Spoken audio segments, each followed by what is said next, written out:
مرد شادی کیوں کرتا ہے؟ ایک بار تمہارے ابا مجھ سے پوچھنے لگے، بتاؤ تو ذرا سوچ کے بتاؤ کہ مرد شادی کیوں کرتا ہے؟ میں تو سچ مچ سوچ میں پڑ گئی۔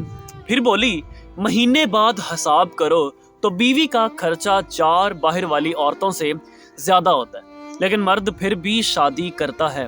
شادی پر لاکھوں کا خرچہ اور ہمت سے زیادہ بیوی کے ٹشن پورے کر کے دکھاتا ہے، اس کے لیے چھت ڈھونڈتا ہے، اس کے آرام کے لیے جتن کرتا ہے، دھوپ میں کڑتا ہے، محنت کی بھٹی میں جلتا ہے، کبھی ضرورت پڑے تو اس کے لیے کبھی اپنی انا بیچ دیتا ہے اور کبھی اپنی چمڑی بیچ دیتا ہے۔ پتہ ہے کیوں؟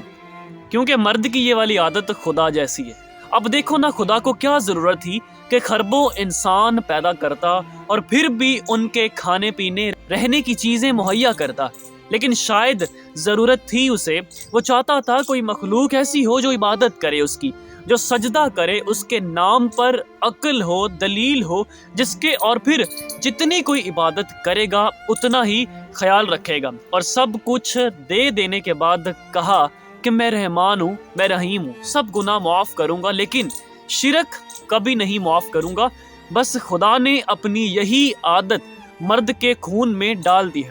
جس طرح اسے اپنی مخلوق سب سے پیاری ہے نا، اسی طرح ہر اچھے مرد کو اپنی بیوی بہت پیاری ہوتی ہے۔ وہ خدا نہیں ہے لیکن خدا کی طرح اس کے لیے سب کچھ کرتا ہے یا پھر کرنے کی کوشش کرتا ہے، یہاں تک کہ اس کی غلطیوں پر رحمان اور رحیم بن جاتا ہے، لیکن اس کا شرک کبھی معاف نہیں کرتا۔ اسی لیے مرد کو مجازی خدا کہا گیا۔